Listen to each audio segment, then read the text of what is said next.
Ben bore dydd Llun. Pawb yn mynd I waith. Woo!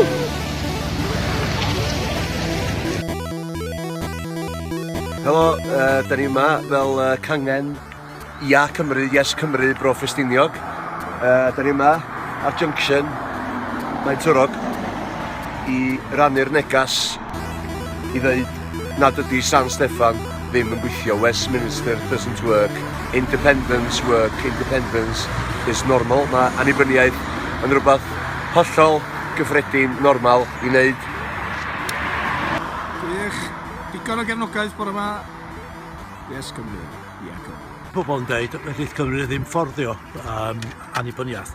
Ond mae hynna'n ddadl mor hirt mewn ffordd, achos am 700 mlynedd, da ni wedi cael yn rheoli o'r Llundain, neu fwy na 700 mlynedd. A da ni'n darfod I fyny rwan, yn un o'r gwledydd clota yn orllewin Ewrop. Ond eto, dyma dwi'n wlad yn Ewrop sydd wedi cynhyrchu mwy o gyfoeth na bron unrhyw wlad arall. Os ydych chi'n meddwl am yr ardal yma, llechi, glo, mwy amaethyddol, haearn, dyr, tinblet, a pobl ac athrawon ac yn y blaen. Gwlad a hynod o ddlws, ddylai bod ni yn wlad gyfoethoga yn Ewrop, ac eto da ni'n wlad glota yn Ewrop.